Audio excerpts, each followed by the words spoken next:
হইল আপনার দেশে শান্তির একটা মেসেজ। কেননা আমরা বিগত প্রায় 15-16 বছর আমরা ভোট দিই না, 3-4টা আমরা ভোট দিই না। ভোটটা কী জিনিস আমরা ভুলে গিয়েছিলাম। ভোটের দিন আমরা হয়তোবা বিএনপির লোকরা তো তারা রাজপথে থাকতো, ওনারা পিকনিক করতো, এই হলো তাদের ভোট ছিল। রাত্রেবেলা তারা বিকালবেলা তারা জিতে যেত। কেন তরুণরা, আজকের তরুণরা খুব স্মার্ট, চলাফেরা খুব সাবধানতা চলাফেরা করে, সব কিছু করে, তাদের যথেষ্ট বুদ্ধি আছে। কেন বিএনপি এমন একটা দল, যে দলের ভিত্তি জিয়াউর রহমান নিজে তৈরি করে গেছে, তার খুব শক্তিশালী দল। এই জিয়াউর রহমানের দল, সে আস্তে আস্তে করে এই দল বৃহত্তর, বাংলাদেশের সবচেয়ে বৃহত্তম দল হিসেবে সে পরিচিত করছে। কেন বাংলাদেশের রাজনীতিতে বিএনপির থেকে সুন্দর রাজনীতি কেউ করে না। বিএনপি শান্তির রাজনীতি করে, উন্নয়নের রাজনীতি করে, এইগুলি তরুণরা দেখছে।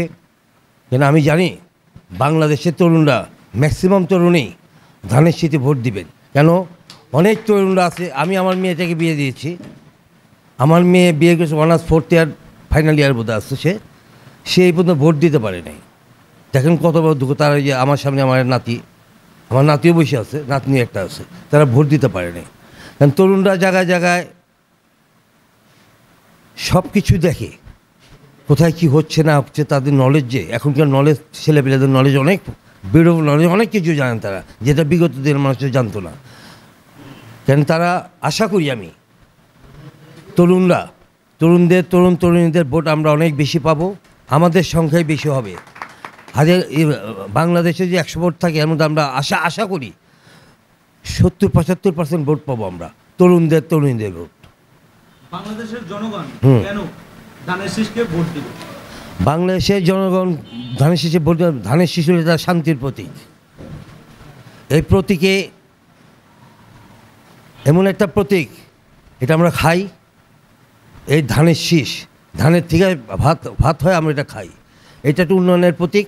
এই প্রতীককে নিয়ে আমাদের জিয়াউর রহমান সাহেব ধীরে ধীরে বিশাল একটা দল করেছে। কেন যতবারই বিএনপি ক্ষমতায় আসছে, বাংলাদেশের উন্নয়ন হয়েছে, সুন্দর উন্নয়ন হয়েছে, দুর্নীতি কম হয়েছে। দুর্নীতি থাকবেই, দুর্নীতি আর ষড়যন্ত্র, এটা বহুদিন থেকে পৃথিবীর জন্ম হওয়ার পর থেকেই শুরু হয়েছে। কিন্তু আমাদের বিএনপি যখন যেখানে আসে, যখন যতবারই আসছে, তারা উন্নতি করছে, উন্নতির ছায়া তারা পুরো বাংলাদেশ তারা ছাড়িয়ে দিয়েছে। আপনারা দেখেন এই আমলের উন্নতি আর ওই আমলের উন্নতি, সবসময় দেখবেন কোথায় কত টাকা লাগছে, কি কোথায় লাগছে। কে একটা জামা 10 টাকা কিনছে, কে একটা জামা 30 টাকা 35 টাকা দিয়েছে, এরা উন্নতি কাজ করছে, কিন্তু 10 টাকার কাম করছে, 300 টাকা আলাদা খেয়ে ফেলেছে। এটা এখন বাংলাদেশে সব মানুষ বুঝে। রোডের কুকুর, ডাস্টবিনের খাওয়াটা, ময়লা খাওয়াটা এখন খায় না, পরিষ্কার করে কুকুর ভাত খায়। অতএব মানুষ তো বোধাই না, মানুষ আল্লাহর শ্রেষ্ঠ জীব। মানুষ অবশ্যই বিএনপিকে ভোট দিবে। বিএনপি 17টা বছর আন্দোলন সংগ্রাম করে লাত্তি উষা খেয়ে, জেলখানা করে আজকে আস্তে আস্তে এই জায়গায় আসছি। কিছু সংখ্যক এখন নতুন একটা দল বের হয়েছে, সেই দলের নাম, তাদের নিবন্ধনও নাই। তারা এক মাসও করে না, বলতে কিছুদিন করে লাফালাফি করে তারা বাংলাদেশের সবচেয়ে বড় বৃহৎ দল দাবি করতেছে তারা। কিন্তু তারা জানে না যে তাদের পায়ের তলে মাটি নাই।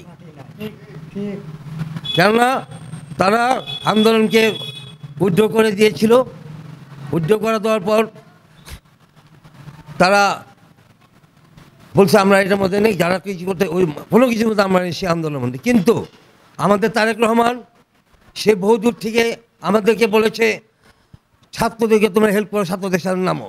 তখন ইউনিভার্সিটি ছেলেপেলেগুলি যারা বেঈমান, তারা আজ থেকে সরে গেছে। এই বাংলাদেশকে দ্বিতীয়বার স্বাধীন করেছে এই তরুণরাই। কেন যেহেতু তরুণরা খুব স্বাধীন, তরুণরাই প্রত্যেকটা জিনিস দেখেছে, এই জন্য তরুণরা আমাদেরকে ভোট দেবে। বেগম খালেদা যে অসুস্থ, এটা খুব দুঃখজনক ব্যাপার। তাকে ব্যক্তি ক্ষোভে তাকে এই ধরনের অসুস্থ করা হয়েছে। তার কোনো ভালো মতো চিকিৎসা হয় নাই, কোনো কিছু করতে দেয়নি। তাকে তিলে শেষ করার জন্য তারা এটা একটা প্ল্যান করেছিল। সে দীর্ঘদিন অসুস্থ। কেন এই অসুস্থতা, তার সুস্থ হতে অনেক সময় লাগবে। আল্লাহ তাকে সুস্থ করবে। এই দেশের রাজনীতির হাল এবং এই দেশের পরিচালনার হাল তার হাতে যাবে। আমি আশা করি সে অবশ্যই সুস্থ হবে। সে আমাদের দায়িত্ব নেবে এই দেশে, আমাদের এই সকল জনগণের। আমার বাবা মারা গিয়েছিলাম 2009 মারা গেছে। সে ভোরবেলা মারা গেছে আপনার 7:30টার দিকে। আমার বাবা খুব অসুস্থ হয়ে যায়। আমি পরবর্তী মানে গভর্নমেন্টের কুচক্রিত এবং নোংরা পলিটিক্সের শিকার আমি সহ আমার সেক্রেটারি এবং আমার ছোটো ভাই আছে, বন্ধুবান্ধব অনেকে বিডিআর মামলা আসামি করে দেয়। আমরা তখন পালিয়ে যাই, বাধ্য হয়ে আমরা পালিয়ে যেতে। তখন থেকে আমার বাবা আস্তে আস্তে অসুস্থ হয়ে যায়, জায়গায় জায়গায় চিন্তা, তার শরীরের অবস্থা খারাপ হয়েছে। সে কোনদিন দেখেনি যে আমি সরকারবাদী কেস, বিডিআরের কেস, তারা তো মুরব্বী ছিল, পুরানো দিনের লোক ছিল, তাদের ভিতরে খুব লাগতো, ভয় কাজ করতে। সে আস্তে আস্তে কেন যে হঠাৎ মরে গেল। কিন্তু আমার দুঃখের বিষয়, আমার বাবা একজন মুক্তিযোদ্ধা ছিল। হ্যাঁ, মুক্তিযোদ্ধা নানা ভাই, বাংলাদেশে একটা নানা ভাই ছিল, সেই নানা ভাইরা আমার বাবা, মুক্তিযোদ্ধা নানা ভাই। তার রাষ্ট্রীয় মর্যাদা দাফন হয়েছে, কিন্তু আমি আমার বাবার লাশটা দেখতে পাই নাই। কী কারণে? আমি বিডিআর মামলায় আসামি ছিলাম। এখানে এই ফেসিস সরকারের মিথ্যা মামলায় আমি আসতে চাচ্ছিলাম, আমি কোনোদিন আসতে পারিনি। সারা দিতে আমার জন্য গাড়ো ছিল, আমাকে কখন ধরবে তারা, আমাকে রেস্ট করার জন্য। আমার মা আমাকে আমার বাবার কসম দিয়ে বললো, তোর বাবার কসম, তুমি এলাকায় ইন করবো না, তুমি এক ঝামেলার মধ্যে আর ঝামেলা লাগায়ও না। আমি সেই জন্য তার মার কথা ভাইবা, পরিবারদের কথা ভাইবা আমি জিনিসটা, আমি আজিমপুর মধ্যে এসেছিলাম, কিন্তু আমি তার লাশটাও দেখতে পাইনি, মাটিটাও দিতে পাইনি। আমার সবচেয়ে বড় দুঃখ, আমার বাবা একজন মুক্তিযোদ্ধা, তার রাষ্ট্রীয় মর্যাদা দাফন করা হয়েছে, কিন্তু আমি একটা বাবার ছেলে, আমি তার রাস্তা দেখতে পাইনি। এর থেকে বড় দুঃখ থাকতে পারে না। আমার বাবাকে চুরি করেছিল, আমি বিডিআর মেরেছিলাম, আমি তার সিভিল লোক, আমি কিসের বিডিআর মারবো? নাসিরউদ্দিন পিন্টুকে বিডিআর মেরেছিল, সে আমাদের নেতা ছিল, সেও তো আমাদের কোনো নির্দেশ জানে, ওখানে যাই নির্দেশ আমরা কারোতে পায়ও নেই। অতএব আমরা বিএমপি একটা চক্রান্তের শিকার হয়েছিলাম। সেই চক্রান্ত করে আমাদের নোংরা এলাকার লোকরা আমাদেরকে জায়গায় জায়গায় থেকে 17 বছর আমাকে ঘুরেছে, কেসের পর কেস দিয়েছে। 79টা কেসের মালিক আমি। কত 79টা কেস, বহ কেস, কোনো সাথে জড়িত না, কোনো কিছু ঘটনা ঘটে নাই। এই বাবার লাশ আমি দেখতে পারলাম না, আমার অনেক কষ্ট। এই কষ্ট আমি জীবনে ভুলতে পারবো না। টাকা পয়সা নষ্ট হয়েছে সেটা আলাদা জিনিস, সম্পদ আমি করতে পারবো, কিন্তু তাদেরকে আমি, আমার বাবার সাথে আমার শেষ দেখা কবে তো নিজেও জানি না। 2009-এর পর আমার সাথে শেষ দেখাটা কবে হয়েছে আমি নিজেও জানি না। অথচ আমি আমার বাবার দ্বিতীয় সন্তান। আমি এই অর্থ এলাকায় কখনো নোংরা পলিটিক্স করি নাই, এখনও করি না, ভবিষ্যতেও করবো না। কিন্তু আমি যে অন্যায় করবো তাকে আমি ছাড়বো না। 19 তারিখ 23শে রমজান 8:30টার দিকে তেল গরিব নিয়েছি না, আইসিউতে ছিল, আইসিউতে মারা গেছে। এই আমার বাবার লাশটা, আমার লাশটা আমি তখন জেলখানায়, আমি 3 দিনের রিমান্ড খেটে, শাহবাগে 4 দিন রিমান্ড খেটে, 4 রাত থেকে আমাকে কোর্টের থেকে জেলখানা প্রদান করা হইল। আমি সেখানে জেলখানে গেলাম। আমি যখন জেলখানে বোধহয় খুব সম্ভব 8:30, তখন আমি আমদানিতে, তখন আমার মাটা মারা যায়। অথচ মডার্ন ক্লাব থেকে আমার ধরে নিয়ে গেলো খামাখা, নিয়ে আমাকে নিয়ে এইখান থেকে নিয়ে শাহবাগ নিয়ে আমার নামে অনেকগুলি কেস দিয়ে দিল, আমাকে রিমাইন্ডে পর্যন্ত আনলো। ওই রিমাইন্ড খেটে যেদিন মিরন খেতে জেলখানা যাই, তখনই আমার বাবার মাটা মারা যায়। অথচ আমি 3 দিন 4 দিন এরকম খবর ছিল না, আমি বাবা মারা গেছে আমি জানি না। আমি মডার্ন ক্লাবের সেক্রেটারি ছিলাম, এখন মডার্ন ক্লাব আছে, এখন ওইটার আহ্বায়ক আমি। কিন্তু আমার একটা মনে দুঃখ, খুব কষ্ট। এরা যা করছে আমাদের সাথে, এটা বলার না। কেন আমি লাশটা দেখতে পারি না। আমি 3 দিন লাশ আমার হাজিরা পার্কে গাড়ির মধ্যে ছিল। 3 দিন পর আমি আইসা পার্কে যখন ঢুকি, তখন আমি জানি না আমার মাটা মারা গেছে।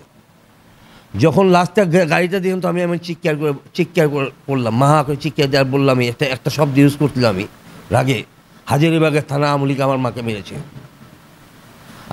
আমি যখন রিমাইন্ডে যাই, তখন আমার মা অসুস্থ হয়ে যায়।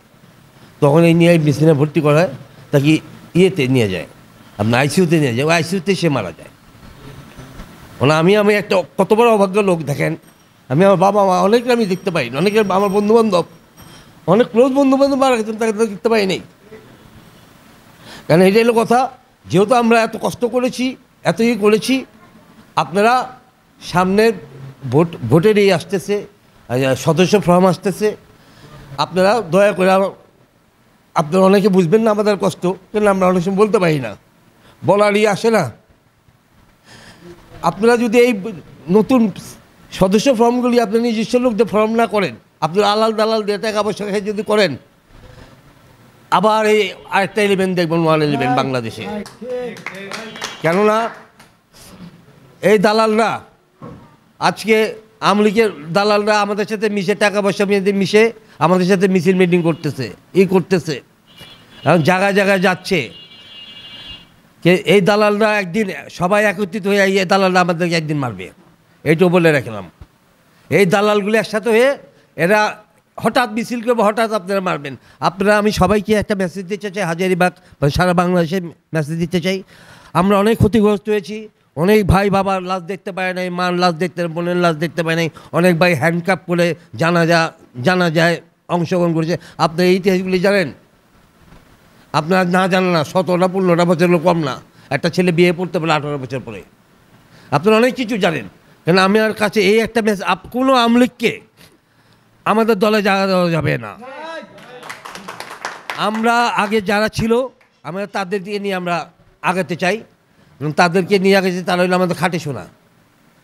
খাঁটি সোনার ছাড়া কোনো কিছু চলা যাবে না। কেন এরা ইনফর্ম আসবে যাবে, কিন্তু আপনাদেরকে ক্ষুদ্র স্বার্থ ত্যাগ করতে হবে। ক্ষুদ্র স্বার্থ ত্যাগ করে বৃহৎ স্বার্থের জন্য, আমাদেরকে ক্ষমতা আসার জন্য সুন্দর করে আমরা যত সামনে সুন্দরভাবে দেশ চালাতে পারি, ভোটে ইলেকশনে জনগণের ভোটে আমরা জিততে পারি, জিতে আমরা জেনে দেশটাকে সুন্দরভাবে উন্নয়নের কাজ করতে পারি। এইটাই আমার মেসেজ।